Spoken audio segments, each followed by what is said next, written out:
Empezamos una nueva edición de Pulso TV, donde hablaremos acerca de los 3 temas más importantes de esta semana. Hablaremos de Estados Unidos, Chile y también China. Para hacer todas las preguntas acerca de estos temas, nos encontramos con el analista de Capital FX, Roberto Silva.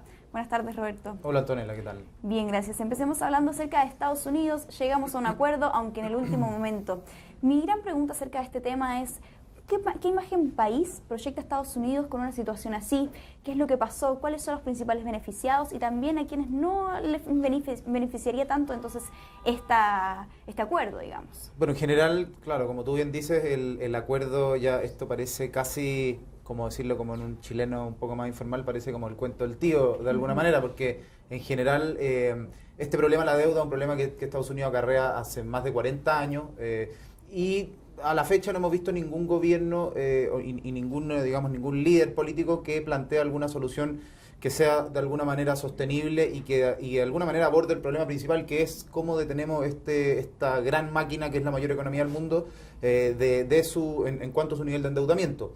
Como tú dijiste, claro, esto básicamente genera una pérdida de credibilidad. El mercado en general dice, bueno, está bien, se logró este acuerdo, todos de alguna manera esperaban que nadie iba a permitir que Estados Unidos, la mayor economía del mundo, cayera en default o en quiebra, por lo tanto era más o menos esperable pensar en un acuerdo. Ahora, el tema es que algunos sí creían, tenían la esperanza, y yo era alguno de esos, de que en general se planteara alguna solución. Creo que este acuerdo no es ninguna solución.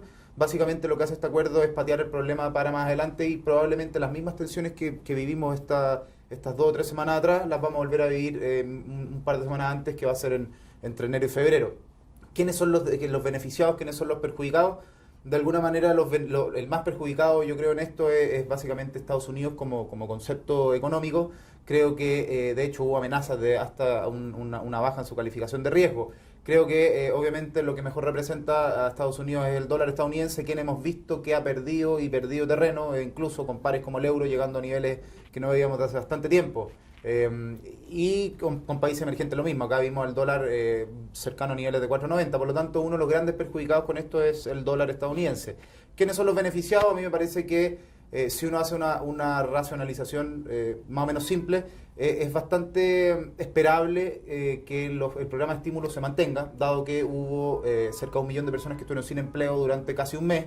Por lo tanto, esto sí va a tener un impacto en la economía y lo que de alguna manera va a obligar también a la Reserva Federal a mantener este programa de estímulo. Y de hecho ya han habido dos digamos, presidentes de la Fed, uno de Chicago, que es Evans, y el otro de Dallas, que es Fisher, que ya han dicho públicamente y abiertamente que hoy día, y dado lo que ha pasado, es muy difícil pensar en un recorte de los estímulos por lo menos durante este año. Por lo tanto, ¿quiénes son los beneficiados en ese sentido? Las bolsas, porque hemos visto todo este año, las bolsas, incluso y específicamente las bolsas de Estados Unidos, han llegado a niveles récord, y eso se explica porque hay hoy día un costo del dinero muy bajo y es muy fácil para los inversionistas pedir plata en Estados Unidos y ir y comprar activos. Estos activos son las acciones, por lo tanto, al aumentar esta demanda o compra de acciones, suben el precio y es un poco lo que ha pasado. Así que a mi juicio los grandes beneficiados acá son las bolsas, especialmente las bolsas de Estados Unidos, que desde ya pueden contar con un apoyo por un mayor tiempo del programa estímulo.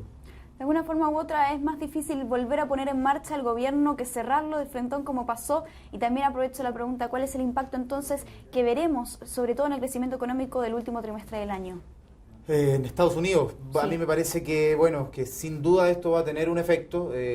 O sea, de hecho, hubo digamos casi 1 millón de personas que temporalmente estuvieron sin empleo. Esto de alguna manera, más allá que el mismo efecto en cuanto a datos duros, creo que también hay un efecto que es aún más potente, que tiene que ver con la confianza que van a tener los mismos consumidores hoy día en relación a su país. Hoy día la confianza del consumidor en Estados Unidos se ha debilitado bastante, venía con una senda bastante alcista, y con esto volvemos a poner dudas sobre las maneras en que se toman las decisiones en Estados Unidos, y en general el más afectado acá es el consumo.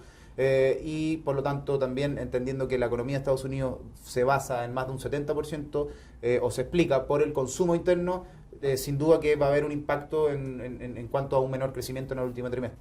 Perfecto, pero sigamos avanzando hasta ahí con Estados Unidos, pero nos quedan 2 temas súper importantes que es el momento de hablarlos. Ayer el Banco Central de alguna manera u otra nos sorprendió y bajó un poco la tasa de interés. ¿Qué efectos podría tener esto? También aprovecho, ¿qué efectos podría tener en la paridad dólar-peso? Y un poco también si es que esta baja no viene un poco condicionada por la situación en Estados Unidos, quizás. Bueno, sin duda lo menciona ayer el Banco Central en su comunicado. Él dice que las tensiones financieras de alguna manera sí perjudican las proyecciones que podemos tener. Lógicamente que si nosotros esperamos de que se continúe un panorama de tensiones financieras y también estando conscientes de nuestra condición de país emergente, lo primero o la primera alerta es pensar en que, claro, básicamente podríamos ver una continuidad de esta desaceleración que hemos visto en el último trimestre.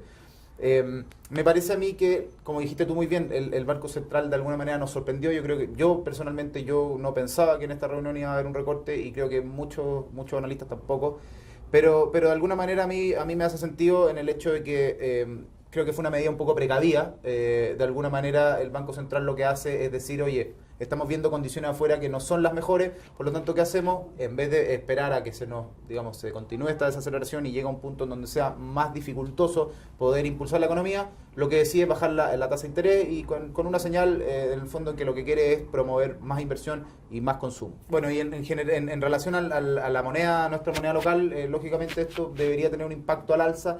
Creo que, por otro lado, el impacto no va a ser como en otros años. ¿Por qué? Porque hoy día tenemos esta presión, esta debilidad del dólar a nivel mundial, lo que de alguna manera en Chile no va a ser la excepción. Así que ahí hay un efecto de compensación. Por un lado, podríamos ver al dólar subiendo por el efecto de recorte de tasa local, pero por otro lado también compensando esta subida con la debilidad que lleva hoy día a nivel mundial.